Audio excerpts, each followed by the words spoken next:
संतुष्टो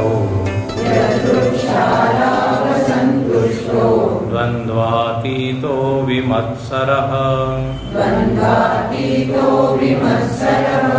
समसिद्धावसिद्धौ च कृत्वापि न निबध्यते गतसंगस्य मुक्तस्य ज्ञानावस्थितचेतसः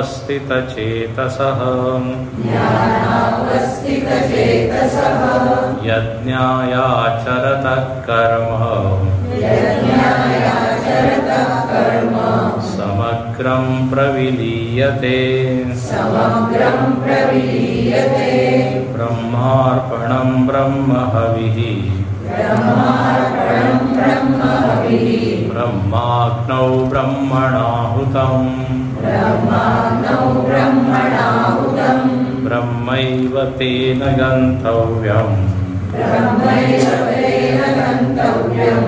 ब्रह्मकर्म समाधिना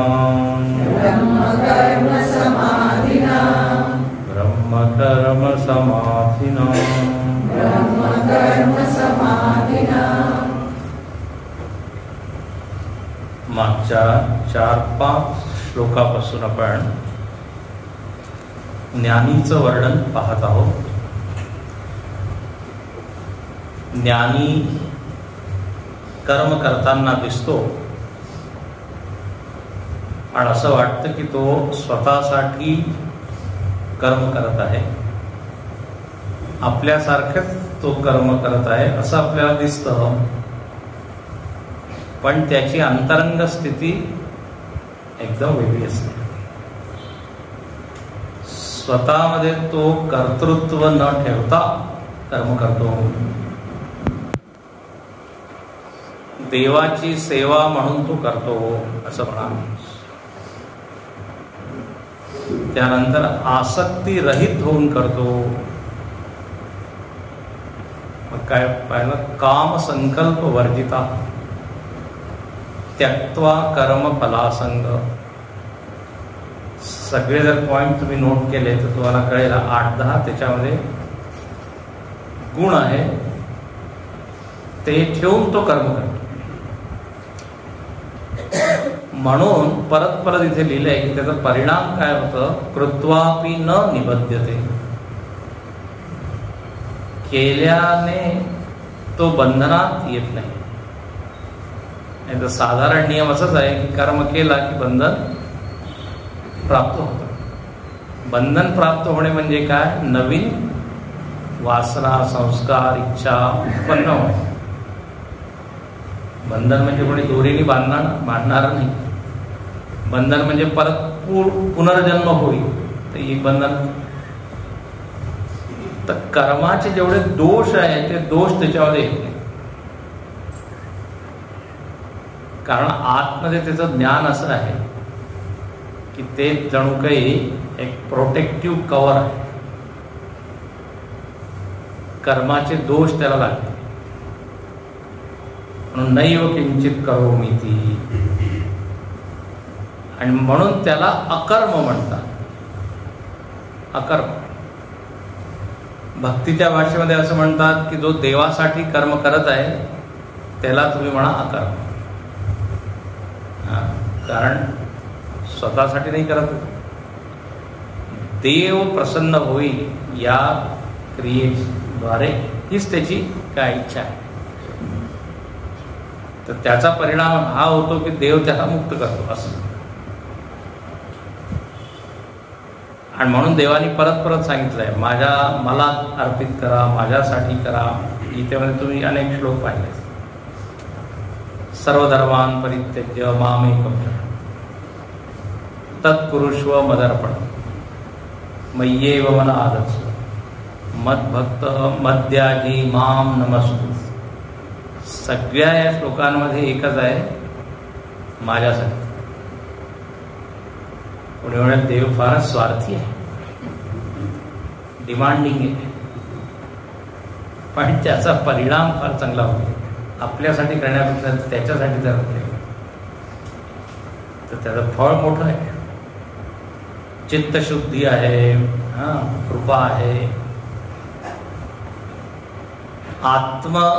आत्मज्ञानाकडे वाटचाल होईल, रिअलायझेशनकडे. इथे आता 23व्या श्लोकात म्हटलं की जो ज्ञानी आहे त्याचं जीवनच यज्ञ आहे. यज्ञायाचरत कर्म, कारण त्यांनी सगळं स्वाहा करून टाकलं. स्वाहा वृत्तीने, तेरा तुझको अर्पण, या वृत्तीने तो करत आहे. तर यज्ञ म्हणजे एक विशिष्ट वेळेसाठी तो काही कर्मकांड करत आहे असं नाही. त्याचं जीवनच, प्रत्येक श्वासच देवासाठी, म्हणून ते यज्ञ आहे. गुरुदेवांवर एक पुस्तक आहे आपल्या चिन्मय मिशन मध्ये, फारच सुंदर पुस्तक आहे, इंग्रजीमधील आहे. एव्हरी ब्रेथ ए टीचिंग. म्हणजे प्रत्येक श्वासामध्ये काही ना काही, काय म्हणून, शिकवण. तर ते चालता बोलता रोजच्या व्यवहारामध्ये आपल्याला शिकवत आहे, छोट्या छोट्या गोष्टीवर. कोणी त्यांना विचारलं, परवा तुम्ही चेन्नईमध्ये होता, काल पुण्याला आहे, उद्या तुम्ही मुंबईला आहे, आज दिल्लीला आहे, तर तुम्हाला म्हणजे इतकं तुम्ही प्रवास करता. तर गुरुदेव काय म्हणा, मी कुठे जात नाही. परवा माझ्यासमोर चेन्नई होतं, काल मुंबई होतं, आज दिल्ली आहे, मी तिथे आहे. आता असं उत्तर कोणी देऊ शकतं का?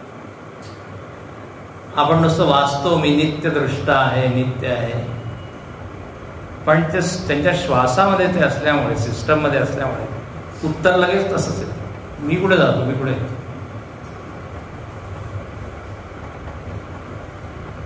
याला म्हणतात यज्ञायाचरत. आणि म्हणून समग्रम प्रविलीयते, कर्म कर्मफळ सगळे विलीन होऊन जातात आणि तो इथेच मुक्त होतो. आता 24व्या श्लोकामध्ये त्याचाच विस्तार आहे. आता यज्ञ, त्याचं जीवन म्हणजे यज्ञ आहे. तर आता त्याचा एक चित्र इथे काढलं की यज्ञ म्हणजे काय. तर यज्ञामध्ये जे जे घटक असतात त्या घटकांचं नाव घेऊन त्याची दृष्टी कशी आहे हे सांगितलं. सुंदर श्लोक आहे, काल आपण पाहिला आहे, म्हणजे वाचला होता आणि सगळ्यांना माहित आहे. जेवणाच्या आधी आपण श्लोक म्हणतो. तर इथे ब्रह्म शब्द किती वेळा आलाय. ब्रह्म अर्पणम, ब्रह्म हवी, ब्रह्म अग्नौ, ब्रह्मणाहुतम, ब्रह्म एव तेन गंतव्यम, ब्रह्म कर्म समाधी, सगळं ब्रह्म आहे. तर आता आधी आपण पाहू की यज्ञ म्हणजे काय. तर यज्ञामध्ये पहा, स्त्रुवा असतात. स्त्रुवा म्हणजे ज्याच्याद्वारे अर्पण केलं जातं.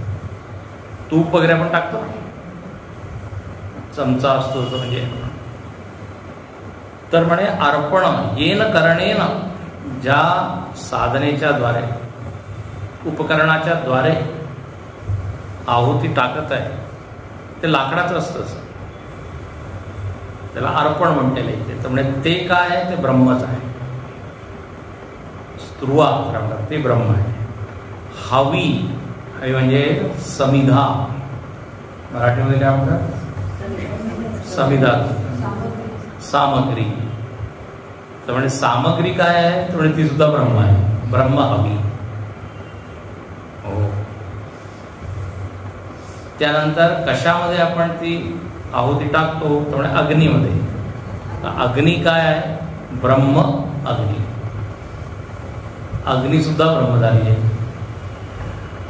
अच्छा, आता जो आहुती टाकणार आहे तो कोणी एक यजमान असतो, ते गुरुजी असतात. पण इथे काय म्हणतात, ब्रह्मणाहुतम, जो आहुती टाकणार आहे तो सुद्धा ब्रह्म आहे. अच्छा, आता आहुती तुम्ही समर्पित केली, वाहिली, ती गेली कुठे, समिधा गेली कुठे, ब्रह्मैव तेन गंतव्यम, ब्रह्मालाच ती प्राप्त झाली. हो. आणि म्हणे हे जे पूर्ण कर्म जे झालेलं आहे ते संपूर्ण कर्म सुद्धा काय आहे? ब्रह्मच आहे. ब्रह्म कर्म समाधीना, कर्माच्या समाधीने कर्ममग्नतेने कर्माच्या ठिकाणी ब्रह्मच पाहतो. म्हणजे पूर्ण यज्ञाचं जे कर्म होत आहे, मंत्र उच्चारण, आहुती टाकणे वगैरे वगैरे, ते सगळं पूर्ण काय आहे? ब्रह्मच आहे. याचा अर्थ काय आहे कळत नाही. आता हे तर वेगवेगळं आहे ना, अग्नी वेगळे, तूप वेगळे, समिधा वेगळी, टाकणारा वेगळा आहे, ते सगळं काही एकच झालं. सामान्य दृष्टीमध्ये तर भेद आहे, सगळे वेगवेगळे. करण, कर्ता, कर्म हे कारक आहे. याला काय म्हणतो? कारक. कारक म्हणजे ज्याच्याद्वारे क्रिया केली जाते त्याला म्हणतात कारक. आपण वाचतो की नाही व्याकरणामध्ये, कर्ता, कर्म, करण, संप्रदान, अपादान, संबंध, अधिकरण. आता आम्ही ते हिंदीमधून वाचले, तुम्ही मराठीमध्ये वाचलं असेल. कर्ता नाही, कर्ताने कर्म को ते म्हणतात, पगार साहेब म्हणते, त्याच्यासाठी, त्याच्याद्वारे. नाही शिकला तुम्ही?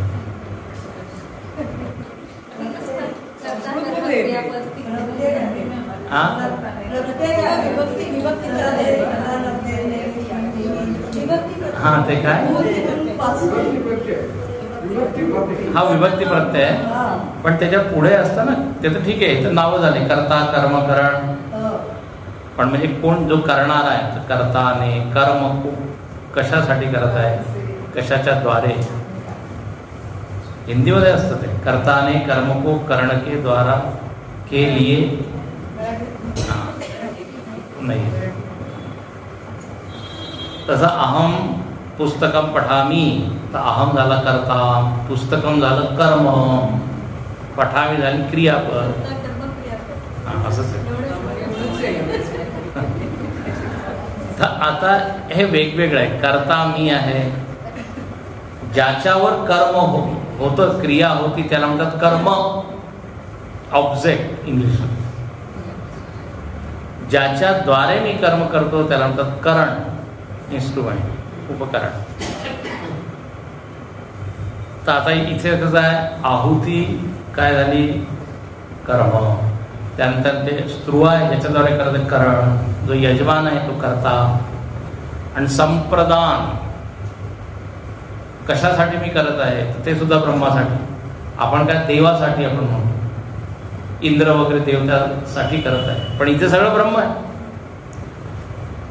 तर म्हणे हे कसं काय आहे? म्हणजे सगळे कारक ब्रह्म झाले थोडक्यात. आता या श्लोकाचा अर्थ समजायचा असेल तर तुम्ही स्वप्न पहा. स्वप्न असा विचार करा, स्वप्नामध्ये तुम्ही हवन करत आहात. जागृत वेळ तर करू शकला नाही, वेळ नाहीये, हे नाहीये, ते अनेक कारण आहे. पण म्हणे इच्छा होती, आता ती इच्छा कुठे पूर्ण केली? स्वप्नात.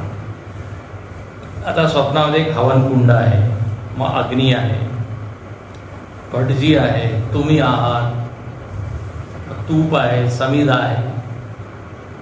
आता ते सगळं कोण आहे जरा सांगा? ते वेगवेगळं आहे का? जेव्हा स्वप्नामधून मी बाहेर पडतो, सकाळी म्हणतो अरे मी स्वप्न पाहिलं, त्याच्यामध्ये काय केलं? यज्ञ. आता यज्ञ करणारा सुद्धा मी, मंत्र उच्चारण करणारा सुद्धा मी, तूप, समिधा, अग्नी ते सुद्धा काय? मी. पण त्या स्वप्न अवस्थेमध्ये आपल्याला वाटतं हे सगळं वेगवेगळं आहे. त्याचप्रमाणे अज्ञान अवस्थेमध्ये आपल्याला वाटतं हे सगळं भेद आहे. पण एकदा ज्ञान झालं तर सगळ्यामध्ये त्याची ब्रह्मदृष्टी, हे इथे सांगण्याचा तात्पर्य आहे. ब्रह्मदृष्टी त्याची सगळ्यामध्ये. जसं मी ते नेहमी भजन म्हणतो ना आपण, जे तीर्थ विठ्ठल, क्षेत्र विठ्ठल, गुरु विठ्ठल, गुरुदेवता, गोत्र, बंधू, माता, पिता सगळ्यामध्ये ब्रह्मबुद्धी. जसं आपल्या शरीराच्या प्रत्येक अवयवामध्ये अहमबुद्धी आहे की नाही, मी. हातही मी आहे, पायही मी आहे, डोकंही मी आहे, डोळे मी आहे. म्हणजे एक बुद्धी, भेद बुद्धी नसते की हातामध्ये कोणी वेगळाच आहे, पायामध्ये वेगळाच. तर ब्रह्म एव सर्वम, सर्वम खलु इदम ब्रह्म म्हणतात. एकच एक. गुरुजी एक फार छान दृष्टांत देतात. खरंय की खोटं आहे माहित नाही, पण ते गमतीने सांगतात. म्हणजे मी जेव्हा ब्रह्मचारी होतो तर एकाकडे गेलो चहा प्यायला. आता ती जी बाई होती तिने काहीतरी इशारा केला त्या ग्रहस्थाला, संकेत केला. संकेत हा होता की साखर संपली आहे. हा, आता ते स्वामीजी बोलत आहेत. तो गृहस्थ म्हणाला ठीक आहे. आपसाने त्यांनी संकेत ओळखलं. तो गृहस्थ म्हणाला की मांजर टाकून दे चहामध्ये. मांजर नसेल तर कुत्र टाकून दे. आणि मग परत ते स्वामीजी बरोबर बोलायला लागले. ती जी बाई आहे बायको, तिला कळलं काय करायचं. आता स्वामीजी चर्चा करत आहे, ते गप्पा मारत आहे, हा कसे आहे तुम्ही, काय आहे. आता त्यांचं लक्षच नाही स्वामीजीचं, कारण त्यांचं सगळं लक्ष चहाकडे. की आता कुत्र मांजर काय घेणार आहे, चहामध्ये काय कुत्र. चहा आला आणि ते नॉर्मल होते. चहा घ्या घ्या स्वामीजी, चहा घ्या. स्वामीजी म्हणाले तुम्ही आधी घ्या, मग पाहतो ते गरम. पाहिलं म्हणे मी, काही बदल झाला नाही, अगदी व्यवस्थित झाले. मी सुद्धा हिंमत करून म्हणे प्यायलो. चहा एकदम चांगला होता, काही त्याच्यात. मग म्हणे मी विचारलंच की हे चहामध्ये कुत्र मांजर काय तुम्ही टाकलं, हे काय रहस्य. तर गुरुजी म्हणतात मी चुकीच्या वेळेस हा प्रश्न केला. त्यांच्या तोंडामध्ये चहा होता, ते इतके जोराने हसले. चहा सगळा माझ्या कपड्याला. अरे स्वामीजी, अच्छा तुम्हाला काळजी आहे काय.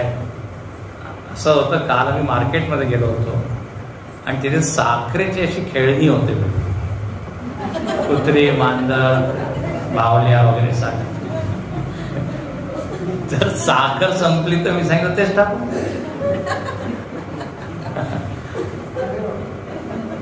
आता कुत्री साखर, मांजर साखर, घोडा साखर, त्याचं इथं ब्रह्म आहे की नाही.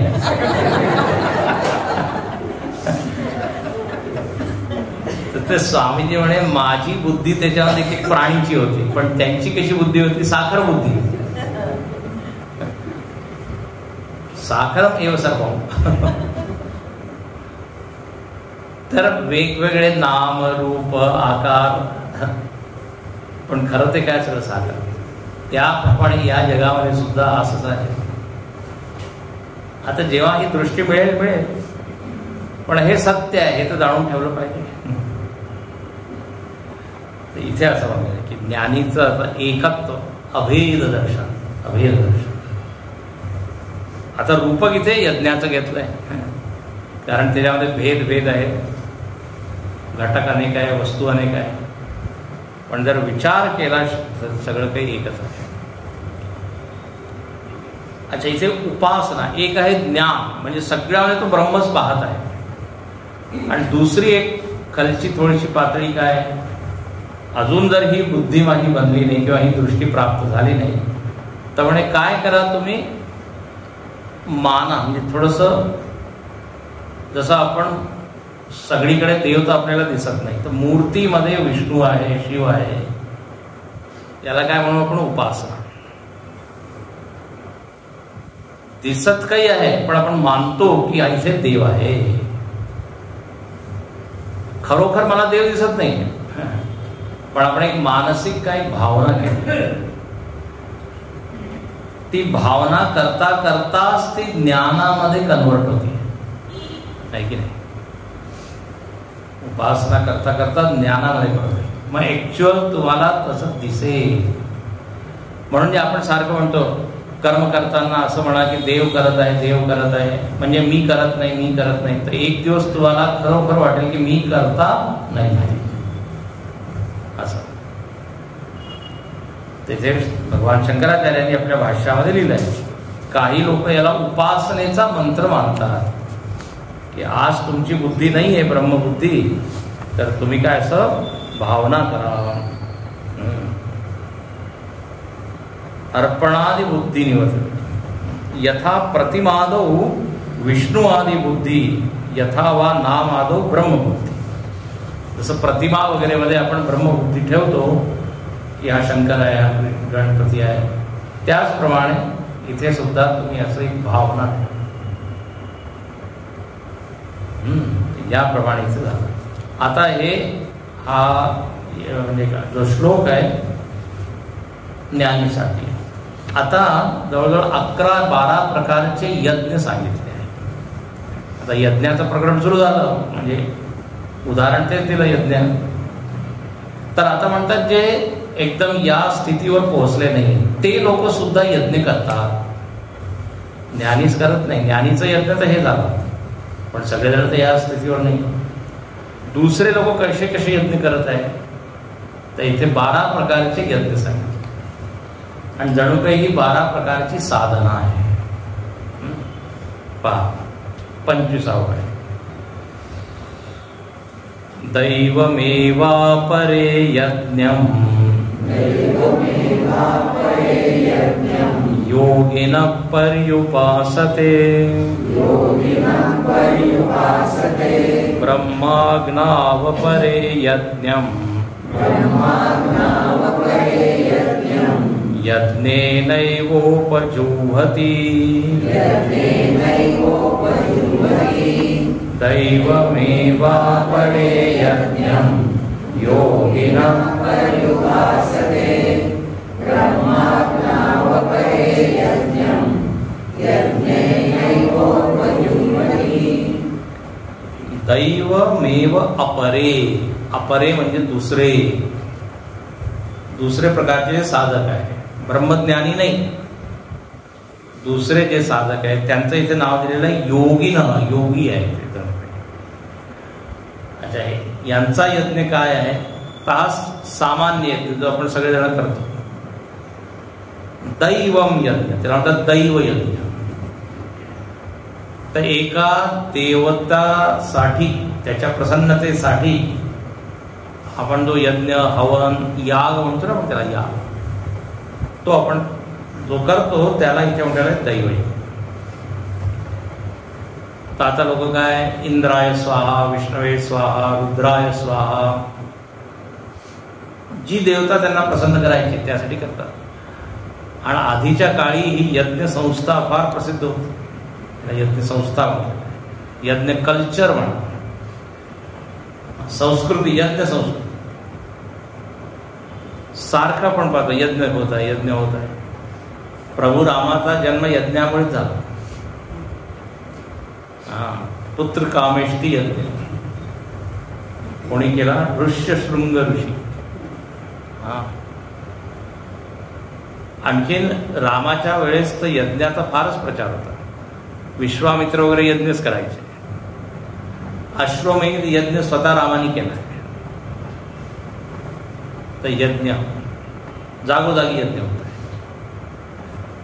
म्हणून ते छान म्हणतात की सध्याच्या काळात सगळं काही यंत्राने आपण सिद्ध करतो, आधी मंत्राने सिद्ध करायचे. मंत्राने पाऊस सुद्धा पडून यायचे, मुलाची सुद्धा उत्पत्ती होऊन जायची. सगळ्या इच्छा यज्ञ. हे नाही होतं यज्ञ करा. कर्मकांड भरपूर आहे आपल्याकडे, जवळ 80,000 मंत्र कर्मकांडाचे आहेत गीते आपल्या वेदांमध्ये. तर यज्ञ, दैवयज्ञ. गीतेमध्ये अजून पुढे आलेलं आहे, त्रैविद्यामां सोमपा पूतपापा यज्ञैरिष्ट्वा स्वर्गतीं प्रार्थयन्ते. ते पुण्यमासाद्य सुरेंद्र लोक अष्टंती देव दिवी देव भोगान. आता एक कोण त्रैविद्या. त्रैविद्या म्हणजे 3 वेद. त्या 3 वेदांमध्ये यज्ञाबद्दल सांगितलं आहे. आणि तिथे सांगितलंय की जर तुम्ही यज्ञ केला तर काय होईल. स्वर्गतीम प्रार्थयन्ते. स्वर्गासाठी ते यज्ञ करतात. आणि जर बरोबर जी पद्धत सांगितली त्या पद्धतीने केलं, शुद्धी वगैरे, द्रव्याची शुद्धी, मंत्रशुद्धी, तर काय होईल तर म्हणे अष्टंती देवान दिविदेव भोगान. दिव्य भोग त्यांना मिळतात स्वर्गामध्ये. आणि तिथे ते सुरेंद्र लोकम, त्या स्वर्गाचं नाव काय, सुरेंद्र लोक, इंद्रलोक. आणि तिथे बऱ्याच काळापर्यंत ते राहतात. सोमपा पूतपापा. जेव्हा यज्ञ करतात तेव्हा सोमरसचा पान करतात. सोमपा त्याचं नाव, त्या यजमानाचं नाव दिलं सोमपाहा, जे सोमरस पितात. आपण जर म्हणतो चाय पाहा, चहा पाहा, दुग्ध पाहा. अच्छा, सध्या सोमरस म्हणजे वेगळाच अर्थ घेतात, तो चुकीचा आहे. सोम एक वेल आहे त्यावर, आणि ती पवित्र आहे. त्याचा रस घेतला म्हणजे ते यज्ञ पूर्ण झालं. सोमपा पूत पापा पवित्र होतात. आणि मग ते तिकडे स्वर्गामध्ये जातात. तर सांगण्याचा उद्देश काय, यज्ञाचं वर्णन जागोजागी आलेलं आहे. दैव यज्ञ याला म्हणतात. ही सुद्धा एक साधन कर्मकांड. याने सुद्धा वातावरणाची शुद्धी होती. आजकाल तर खूप रिसर्च केलेलं, वातावरणाची शुद्धी, लहरी उत्पन्न होतात. यज्ञ केल्यावर बरं वाटतं की काही आपण केलं, समाधान. हे देवता जी आहे यांचं पोषण या यज्ञाच्या द्वारे होतं. यांनी सांगितलं असेल, रावणाने या यज्ञावरच अटॅक केला. कारण तो म्हणतो की या यज्ञाच्या द्वारे देवांना शक्ती मिळते. जसं सैनिक लोकांची रसद जर तुम्ही कट केली, रसद असते ना, तर हे आहुती म्हणजे काय, रसद, ते सगळे क्षीण होतील व ते पडतील. म्हणून यज्ञ याग त्याचा नाश करा. अच्छा, तर काही लोक दैव यज्ञ करतात. आता पुढच्या ओळखीमध्ये 3रा यज्ञ सांगितला आहे. तो काय, ब्रह्मागनाव अपरे. अपरे म्हणजे दुसरे लोक यज्ञ करतात. आता हा कोणता यज्ञ, तर म्हणे इथे अग्नी काय आहे, ब्रह्माग्नी. ब्रह्म अग्नी आहे. आता लक्षात नाही का, हा ब्रह्म अग्नी आहे. आणखीन यज्ञम यज्ञेनैव उपजुह्वति. यज्ञाच्या द्वारे यज्ञाचं हवन ब्रह्मामध्ये होत आहे. काय, यज्ञाच्या द्वारे, यज्ञेन, आहुती कोणाची, यज्ञम. यज्ञम एक कर्मविभक्ती. ते विचित्र अर्थ आहे. यज्ञाच्या द्वारे यज्ञाची आहुती ब्रह्मरूप अग्नीमध्ये होत आहे. समजलं का काही?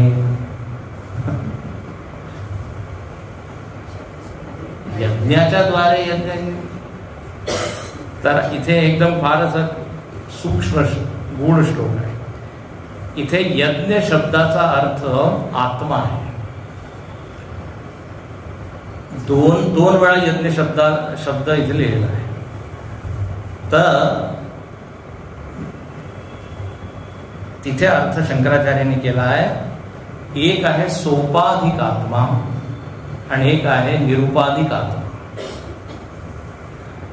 एक आहे जीवात्मा आणि एक आहे शुद्ध आत्मा.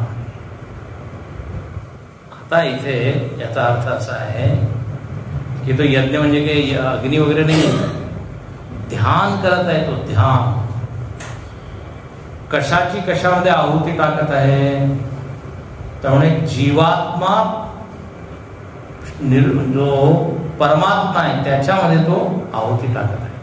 जीवात्मा म्हणजे सोपाधिक आत्मा. सोपाधिक आत्मा म्हणजे काय? कठीण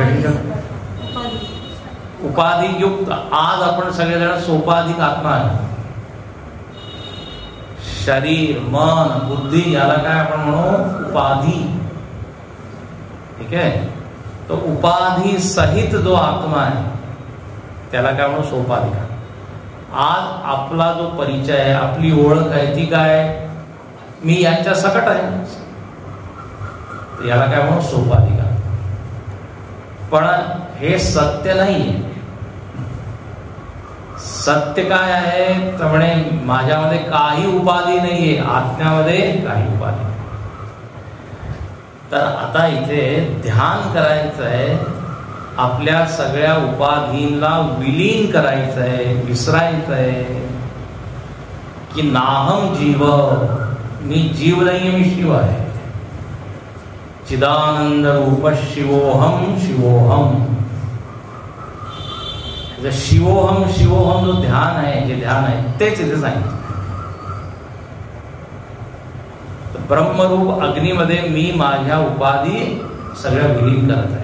म्हणजे मी हा विचार करत आहे की या उपाधी खोट्या आहे, शरीर सत्य नाहीये, वृत्ती सत्य नाहीये.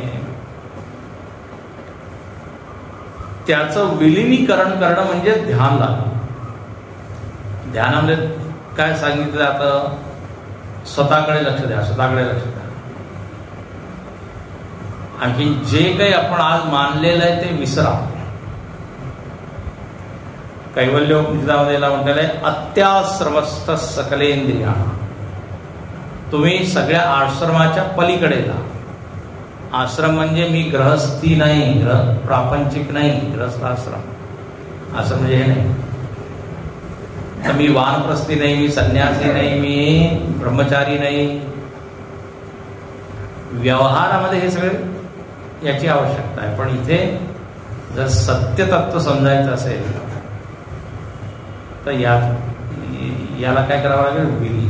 जसं आपण झोपेमध्ये जातो की नाही, झोपेमध्ये हळूहळू काय होतं? सगळं काही विलीन होतं, विसरतो. तर ध्यान सुद्धा एक प्रकारची काय झोप आहे. तेव्हा स्वामी छान सांगितलं. मी रोज ध्यानाला बसतो, झोपतो. पण त्याला म्हणतात निद्रा रहित निद्रा, लाईक निद्रा, as though you are sleeping, not sleeping. जणू काही तुम्ही जागृत राहून झोपत राहा. काय जागृत राहून झोपत म्हणजे तो विरोधी झाला. मग त्या समाधीतीच असतो. समाधीमध्ये तुम्ही जागृत आहे तुमच्या स्वरूपावर, पण इतर गोष्टीबद्दल भान नाही. झाले की नाही? निद्रा रहित निद्रा. तर यज्ञेनैव उपयोग. शंकराचार्य म्हणतात सोपाधिकस्य आत्मन निरुपाधिकेन परब्रह्म स्वरूपेण एव दर्शनम स तस्मिन् होमम कुर्वन्ति ब्रह्मात्मैकत्व दर्शन निष्ठा संन्यासी. मी काय आत्म्याला ब्रह्मामध्ये विलीन करतो. सोप्या भाषेत जीवात्म्याला परमात्म्या असं. किती वेगळा अर्थ झाला की नाही? शब्द काही आहे, अर्थ काही.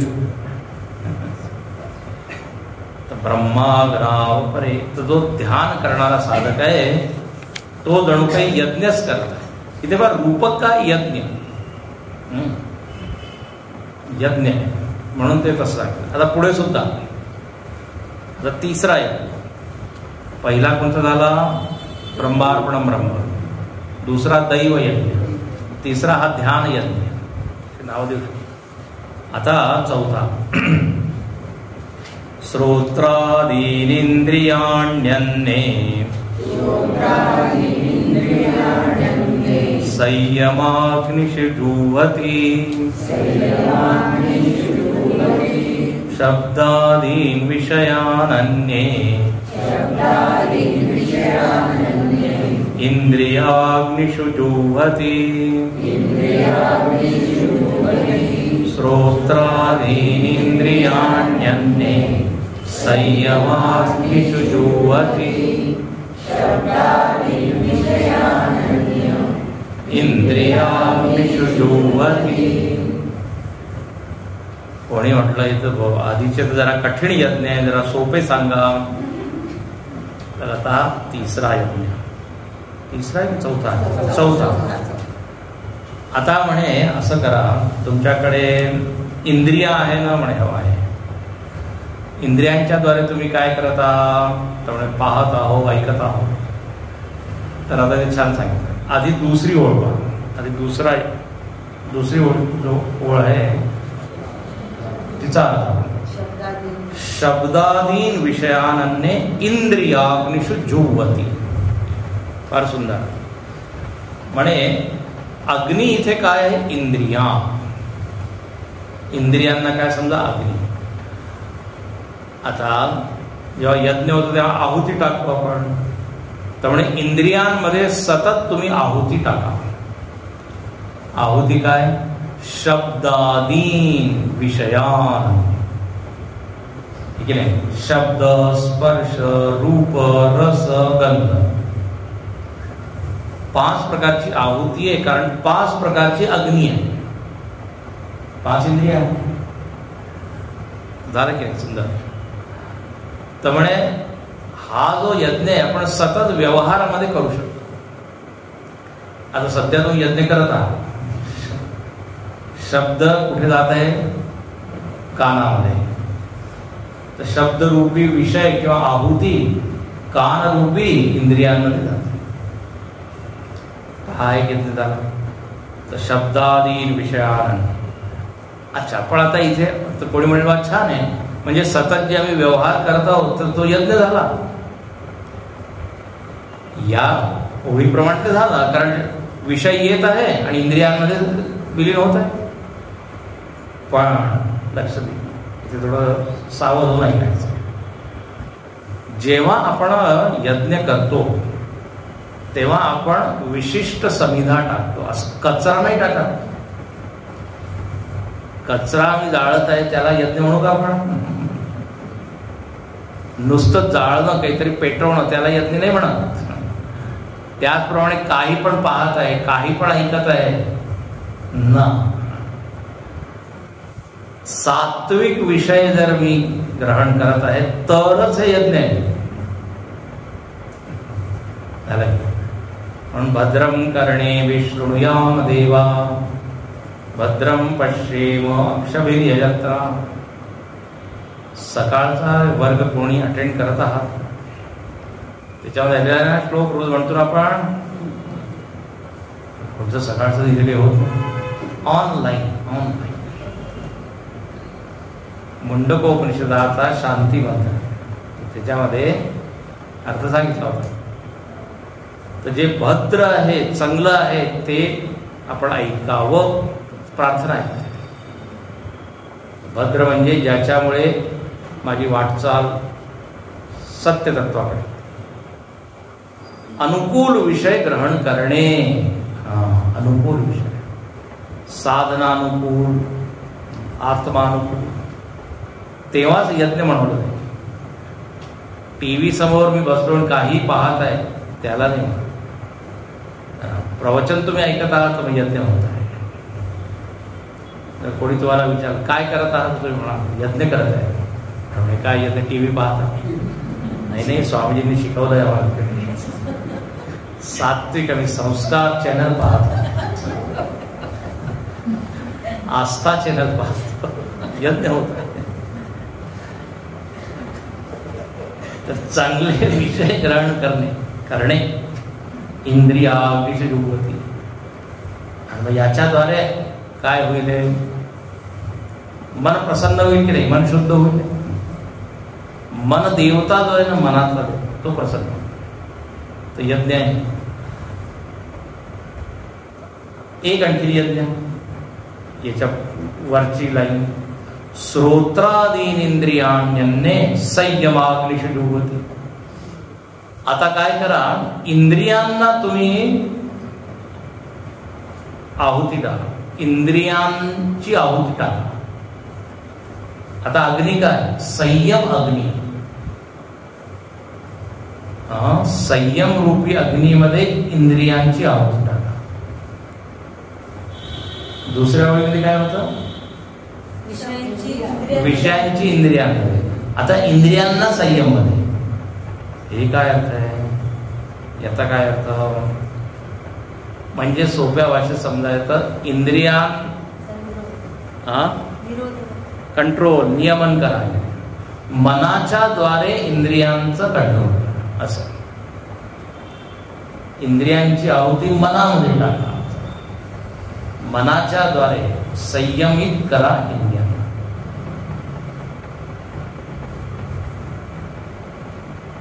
घोड्याला जसं लगामाच्या द्वारे संयमित केलं जातं, घोड्यांना काय म्हटलेलं आहे, इंद्रिया. कठोपनिषदामध्ये मनप्रग्रहमेवच, घोडे कुठे जाते, इकडे जाते तिकडे जाते, लगाम.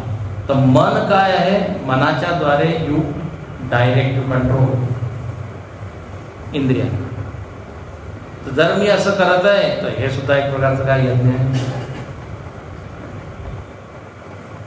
म्हणजे जर सोप्या भाषेत सांगायचं झालं तर एकामध्ये श्रम सांगितलं, एकामध्ये दम सांगितलं. श्रम आणि दम, मनाचा संयम श्रम, इंद्रियांचा संयम दम.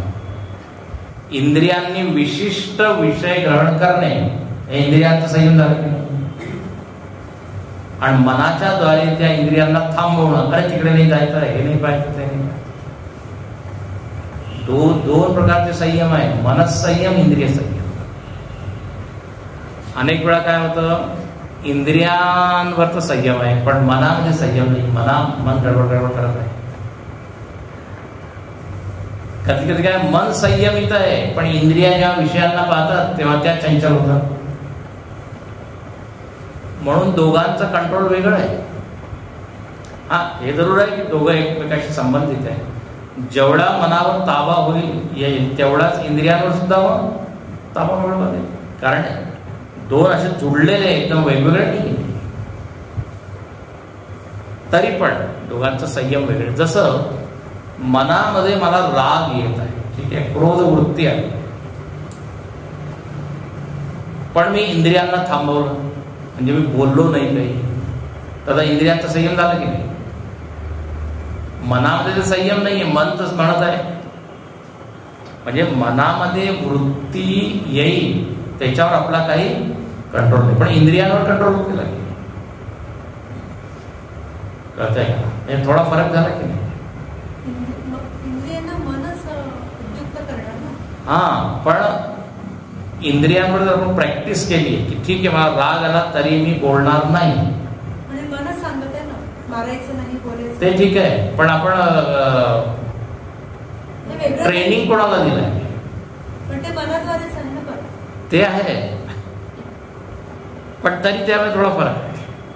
मनाचा म्हणजे काय म्हणतात, चाबी तर तेच आहे, तरी पण मनामध्ये अनेक विचार येतात पण त्याप्रमाणे आपण करत नाही. अच्छा, इथं उलट करा, जर इंद्रियांवर ताबा नसेल तर जे मनामध्ये येईल ते मी इंद्रियांच्या द्वारे व्यक्त करीन. आता फरक जर समजला, म्हणजे दम नाहीये, म्हणजे दम नाही, दम म्हणजे इंद्रियांवर ताबा नाही. आता लहान पोरं असतात, जे मनामध्ये येतं ते बोलत आहे, पण जर दमाची प्रॅक्टिस केली तर मग काय होईल, जरी मनामध्ये विचित्र विचार येत आहेत तरी इंद्रियांच्या द्वारे मी व्यक्त करणार. अच्छा, मनामध्ये विचारच न येणे ते मनाचं संयम. मन इतकं संयमित आहे की त्याच्यामध्ये राग आलाच नाही, तर हे श्रम झालं. मनोनिग्रह श्रम आहे, इंद्रिय निग्रह दम आहे. जरी दोघे जुळलेले आहेत तरी थोडा फरक आहे दोघांनी. हा, मनाचा संयम तुटतो. पण हा पैसा नाही. आता राग येत आहे, पण आता सगळे लोक बसले आहे, तुम्ही कसं काय बोलू. म्हणून मी जर हे दोन्ही एकच असते तर मग 2 शब्द दिले नसते. याच्यावर विचार करा.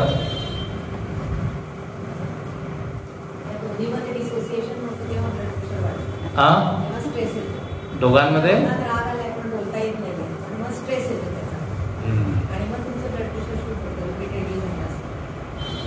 बरोबर आहे. स्ट्रेस म्हणजे तेच. त्याला उद्या आणखीन याच्यावर विचार. तत्वबोधामध्ये सुद्धा पहा, षट संपत्तीमध्ये वेगवेगळे सांगितले. हे दोन्ही एकमेकाला सहयोग सुद्धा करतात आणि एक दुसऱ्याला विरोध सुद्धा करतात. हा दोन्ही आहे.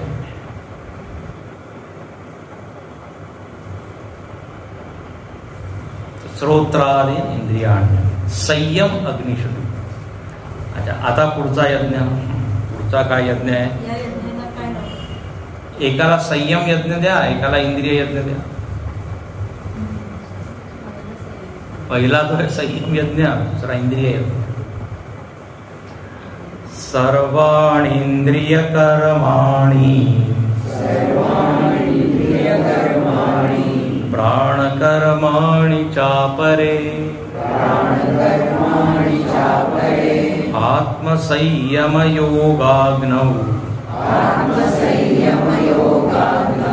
जुह्वति ज्ञान दीपिते सर्वाणि इंद्रिय कर्माणि प्राण कर्माणि चापरे आत्म संयम योगाग्नौ जुह्वति ज्ञान दीपिते. आता एक आणखीन यज्ञ करा.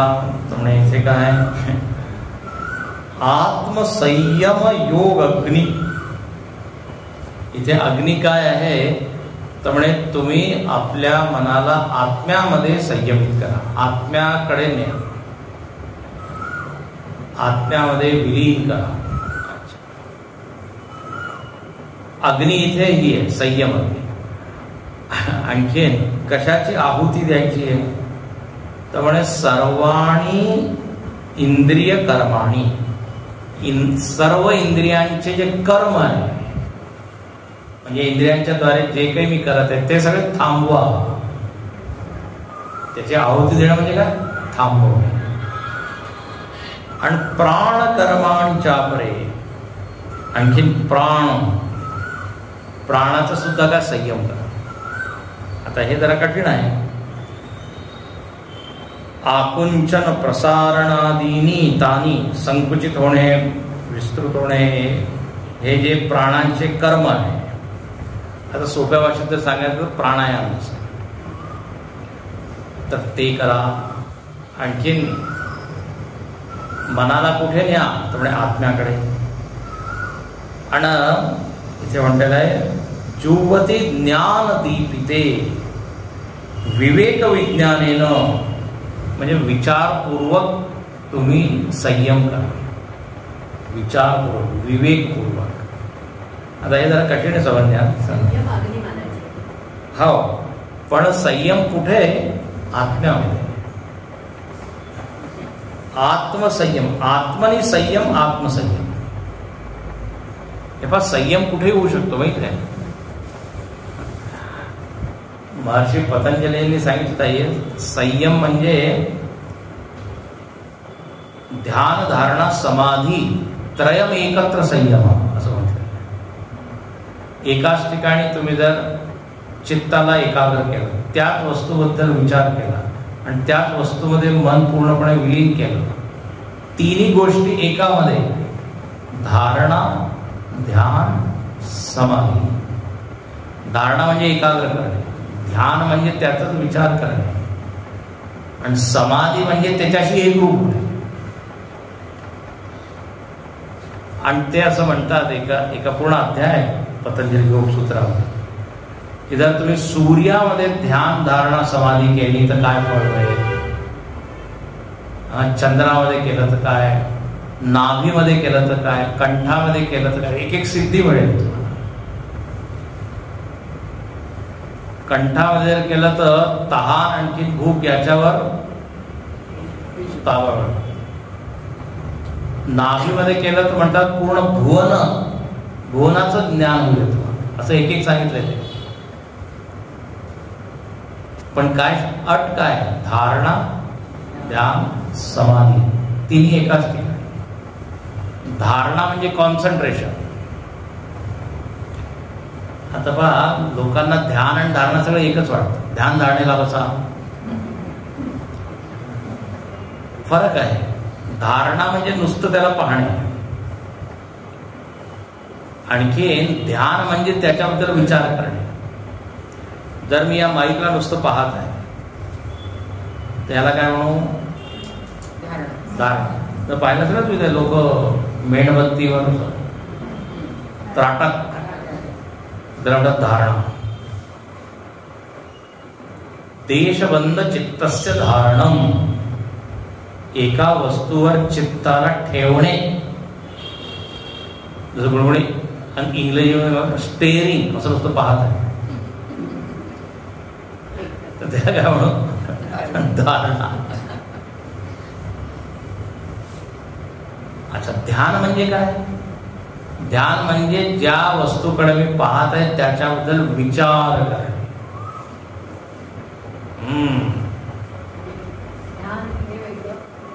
धारणा वेगळं.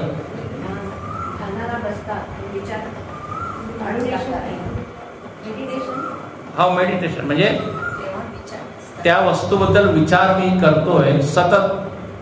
इतर वस्तूंचा काही विचार नाही करत. जर मी गुलाब एक फूल आहे आणि त्या फुलाबद्दलच विचार करत आहे, याचा रंग काय, कुठून आलं, काय वगैरे वगैरे वगैरे, तर याला मग ध्यान करत आहे. आणि नुसतं मी फुलाकडे पाहत आहे, याला काय म्हणून धारणा. धारण्यामध्ये विचार नाहीये, ध्यानामध्ये विचार आहे. आणि विचार म्हणजे कसे, त्याच वस्तूबद्दल विचार, त्याला ध्यान म्हणतात. त्याला म्हणतात सजातीय वृत्ती प्रवाह, एक शब्द आहे. म्हणजे दुसऱ्या जातीचे विचार येते, म्हणजे दुसऱ्या विषयाचे विचार येते. हा फरक आहे धारणा आणि ध्यान. कॉन्सन्ट्रेशन अँड मेडिटेशन दोन वेगवेगळे शब्द आहेत. लोक एकाग्रतेला ध्यान म्हणतात. एकाग्रता आधी पाहिजे आणि मग ध्यान. जर तुम्हाला प्रवचन ऐकायचं आहे संपर्क, तर आधी तुम्हाला एकाग्र करावं लागेल मनाला, आणि मग जे काही मी सांगत आहे त्याबद्दल विचार करा. तर ते झालं की नाही. नुसतं मी पाहत आहे बस, हे काय झालं, धारणा. असं अनेक वेळा होतं. बघताना वाटतं वा काय छान. ध्यान त्यांचं जग कुठेच आहे, घरात नळ हे पाणी आलं असेल, कोण भरत असेल ते, अरे मी दूध ठेवलं होतं गॅसवर, पण अरे कुलूप लावायचं विसरलं, मी लावलं की नाही, असं होतं कधी कधी होतं ना. आता तर मग आता धारणा तर छान आहे, पण ध्यान कुठे कुठे फरक समजला पाहिजे. एकाग्र करणं इज डिफरंट आणि त्याच्याबद्दल चिंतन करणं वेगळं. म्हणून अष्टांग योगामध्ये वेगळे यम, नियम, आसन, प्राणायाम, धारणा, ध्यान, समाधी. हा, आता ध्यान करता करता मी त्या वस्तूबद्दल विचार करता करता करता इतका मी त्याच्यामध्ये तल्लीन होऊन जातो की तो विषय आणखी मी त्यामध्ये भेद राहत नाही. मग त्याला म्हणू आपण समाधी. जेव्हा त्या विषयाशी मी एकरूप होऊन जातो, त्या विषयामध्ये इतकं मी काय झालं रममाण. जसं आता संगीत गाणारा, आता तो आधी एकाग्र करतो आपल्या मनाला, सगळे विषय सोडून जो राग गायचा आहे ते जे स्वर आहे त्याच्यावर तो कॉन्सन्ट्रेट करतो आणि मग आता त्याचे डेव्हलप करतो वेगवेगळ्या पद्धती आणि मग त्याच्यावर तो एवढा रमून जातो की तो विसरून जातो मी गाणार आहे. फक्त तिथे काय राहतं, गाणं शिल्लक राहतं. मग त्याला काय म्हणू आपण, समाधी, गान समाधी. हा ते अगदी शेवटी. अच्छा, आता इथे पहा, धारणा ध्यान समाधी मी सांगितलं कोणत्याही विषयामध्ये तुम्ही करू शकता. आता गाण्याचा विषय मी सांगितला, कोणी चित्र काढणार तर तो धारणा म्हणजे एकाग्र करता येते आणि चित्राबद्दलच विचार करत आहे की नाही. तो ध्यान सुद्धा कोणता रंग इथे करायला पाहिजे, कसं पाहिजे, कोणती लाईन कशी काढली पाहिजे. आणि तो चित्र काढता काढता इतका त्याच्यावर तल्लीन होऊन जातो की त्याला भूक तहान त्याचं काही भान असतं. त्याचा फरक कळतो, धारणा ध्यान समाधी. वैज्ञानिक लोक तल्लीन होऊन जातात, ते विसरून जातात. त्या न्यूटनचा किस्सा मी अनेक वेळा सांगितला. न्यूटन त्याची बायको आली आणि ती म्हणाली तिथे जेवण करून आला नव्हता तर म्हणे अंडी उकळून खाऊ. 3 तासानंतर ती आली तर पाहत काय, रिस्ट वॉच जे आहे ना ते उकळत आहे. त्याला भानच नाही की मी काय. आता आर्किमिडीजचं तुम्हाला माहितीच, युरेका सापडलं. आता त्याला भान नाही मी वस्त्र घातले की नाही, कपडे घातले की नाही, एक रूप होऊन गेलं. तर तल्लीन तन्मय हे जे शब्द आहे, तत्लीन तस्मिन लीन, पूर्णपणे त्याच्यामध्ये एकलीन म्हणजे लीन होऊन जाणे, आपलं वेगळं अस्तित्व न राहणे, त्याला म्हणतात समाधी.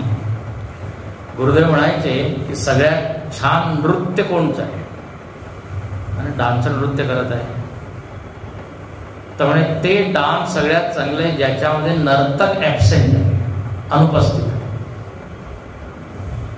म्हणजे नृत्य करता करता नर्तक विसरला की मी नाच करत आहे, फक्त काय राहिलं, नृत्यच राहिलं, नर्तक.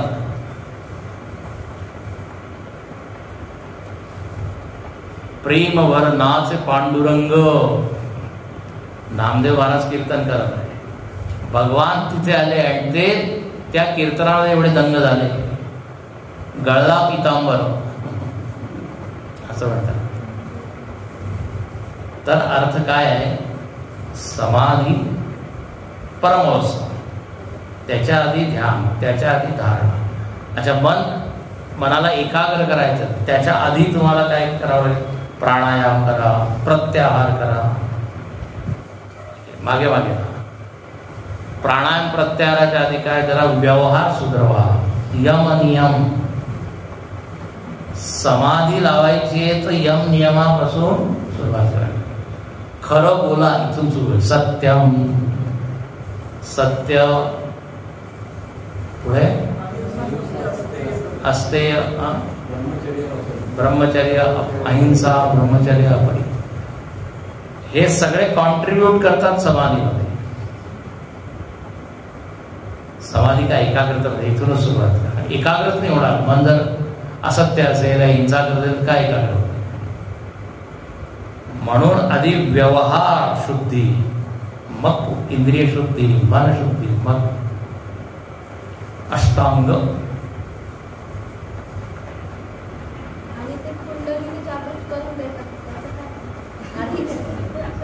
हा, आता तो जो मार्ग आहे तो थोडा आणखीन वेगळा आहे. आता ते कुंडलीवर एकाग्र करतात. आता ते विषय काय आहे, कुंडली, मग त्याचं फळ वेगळंच होतं.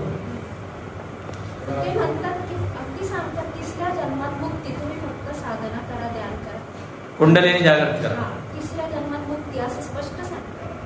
पण इथे या जन्मातच मुक्ती आहे.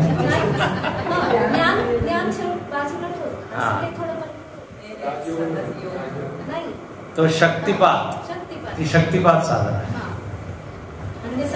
सगळ्यांची नाही होत ना. हाट योग. सगळ्यांची होतात.